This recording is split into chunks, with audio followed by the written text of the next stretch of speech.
What's good, y'all? I'm making these videos, trying to get this YouTube going. So like, comment, and subscribe.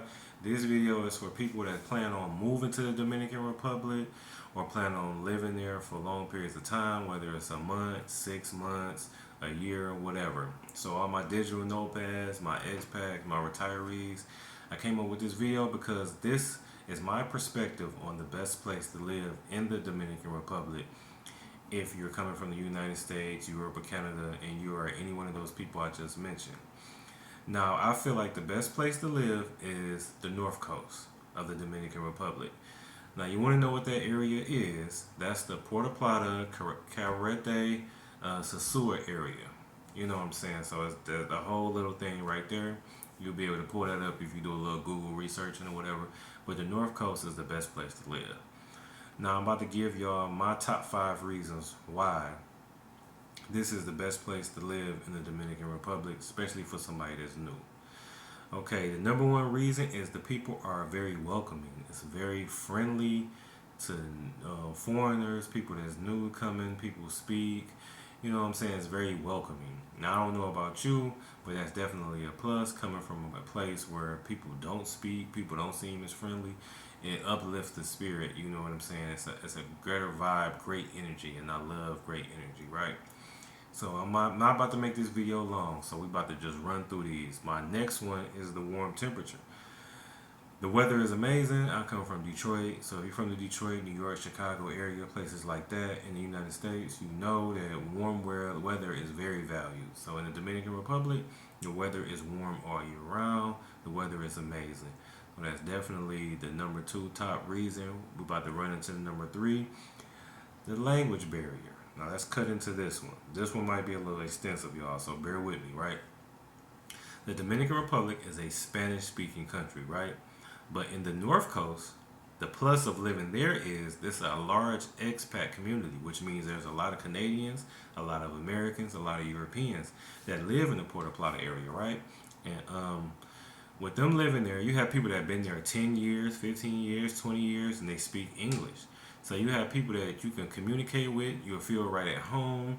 It's a brotherhood community there. It's a sisterhood community there because there's a lot of women that's moving solo and with their families. So you have people that's already there. It's like plug and play that you can be there with and you can talk to and communicate with that can tell you where to go, what grocery store to shop at, what's cheaper, things like that. It's plug and play. It's real simple. And you don't have to worry about the language barrier. And it's a great way to learn Spanish while you're in the country because the Dominicans that do speak a little bit of English, you're going to pick up on Spanish the longer you're there, and it's just going to flow naturally. Now, there are people that do live in the Puerto Plata area that have been there 15 years and can't speak a lick of Spanish. Now, I wouldn't recommend that. You move into a Spanish speaking country, you should learn. But I'm using that example because that lets you know if somebody can live there and thrive for all that time and not speak Spanish, it's newbie friendly. So like the North Coast is like that's just the spot to go to for a beginner. You know what I'm saying? So let's move right along. We on what number four? Number four is the slower pace of living.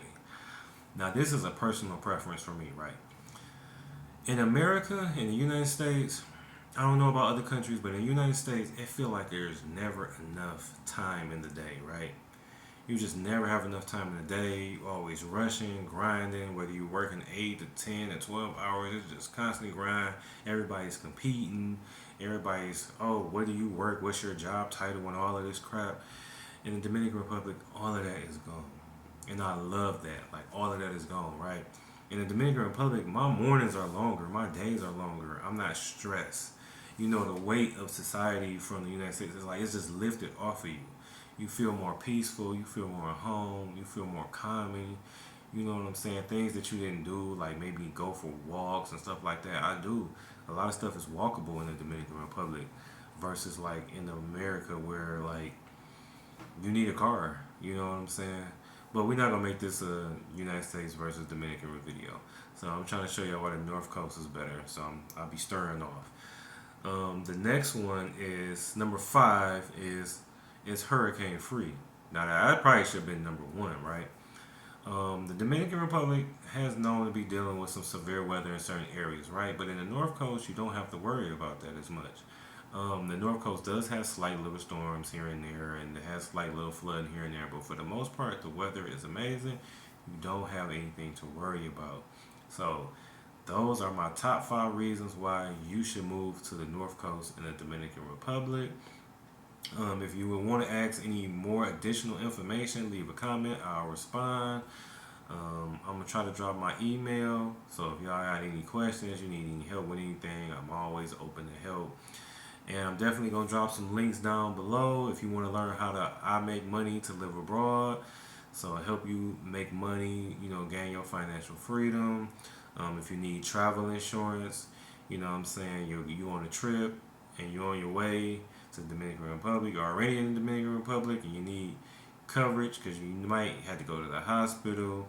You might want coverage if you lose something, baggage, anything. So you always need your travel insurance. So I leave links to those two down below. And thank you for checking out my video. Like, comment, and subscribe. And I'm going to keep dropping videos about the Dominican Republic to give y'all as much information as possible. And I'm out.